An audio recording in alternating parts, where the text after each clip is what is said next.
Oh, look. Hello there. Now listen here. Get closer. Come on. Lean in. Draw near.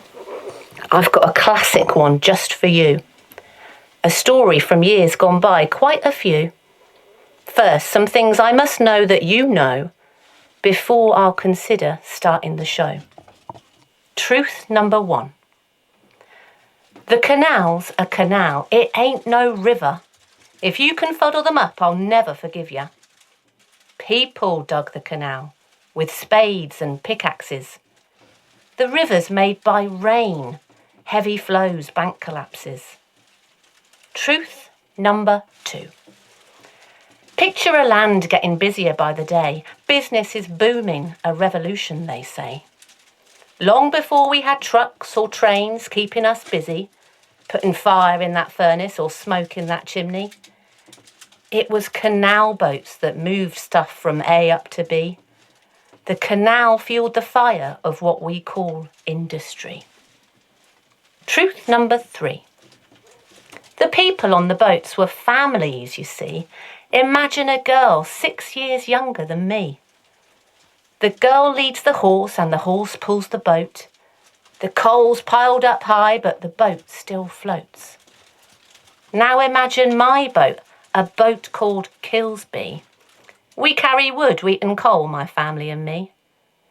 We also carry stories, tales from high and from low. Memories from the lives of all the boating folk we know. When the boat hold is empty, we'll welcome you in. With puppets and shadows, let the storytelling spin. That girl who led the horse who pulled the boat all filled with coal, that little girl was my own gran, only 6 years old. All day she led the horses and she never did no learning. She never learnt to read. Her job was shifting coal for burning. She longed to go to school, to put a picture to a word, but all day long she traipsed along and mostly what she heard was clip, clop, clip, clop, clip, clop. The clip-clop, clip-clopping brought her down to Oxford City, to a spot not far from here, all jammed with boats, all loud and grisly. City folk dreamt of a church where boating folk would go, to learn about the God above and the devil down below. They fashioned from an old Thames barge a boater's church afloat. A short walk from the clip-clop, their very own chapel boat.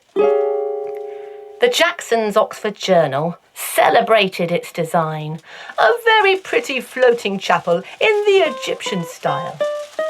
The crowds flocked in that boat to say a prayer and serve the Lord.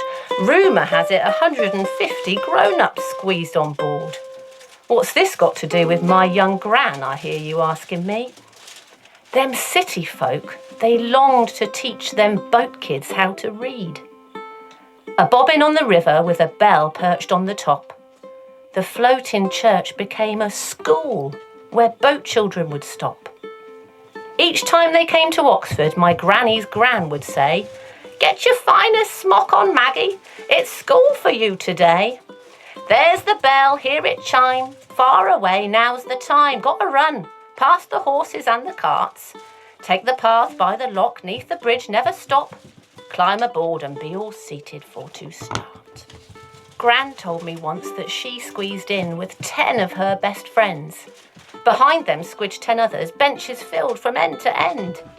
Most were boating children, but some she'd never seen before. Granny reckons that school boat held 60 kids or more. The schoolmistress, Miss Ambrose, every day would proudly say, "Open your books and straighten your backs, it's time to sail away. Leave your worries on the towpath and your windlass in your cabin. If you can learn to read, then truly marvellous things can happen. Sail away, cleanse your soul out on the water, that free and flowing water that runs through Oxford Way. Sail away, learn your maths out on the water. Then you can count your blessings every day."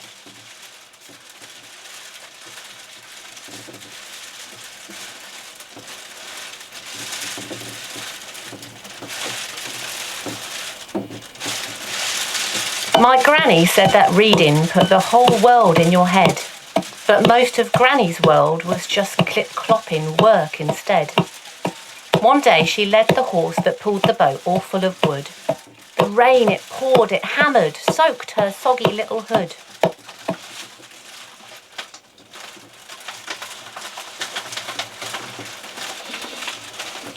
The sky turned black, a lightning bolt, next a thunder clap. It was the horse's turn to bolt. The towing rope went snap. The horse, so scared he scarpered, darted from the place, kicked her hard with heavy hooves, left a moon scar on her face.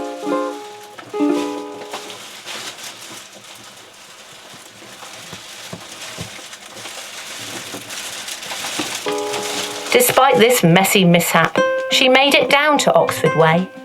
Hoping for a day of schooling, Granny's gran did say, "There's the bell, hear it chime, far away, now's the time. Gotta run past the horses and the carts. Take the path by the lock, 'neath the bridge, never stop. Climb aboard and be all seated for to start."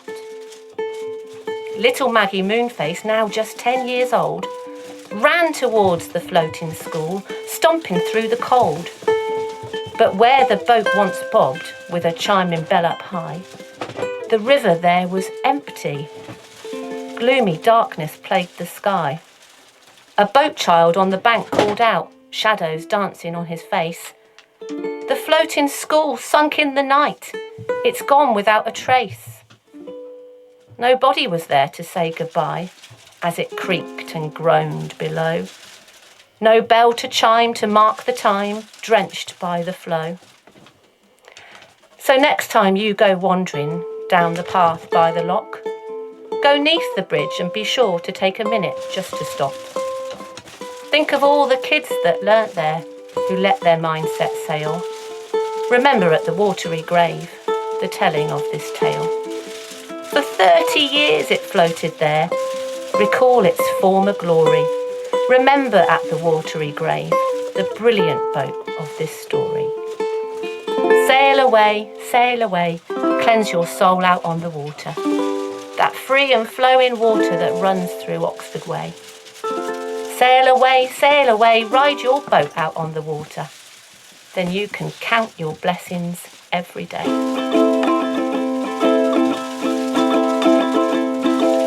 Standing tall, quite Byzantine, so the tower tells the time. Barnabas, the church sublime, in company of poets. Before they built with slate and bricks, the church they'd fashioned out of sticks. Oxford floating chapel sits beside the old High Bridge.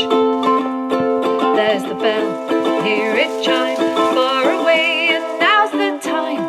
Gotta run past the horses and the carts. Take the path by the lock, 'neath the bridge and never stop.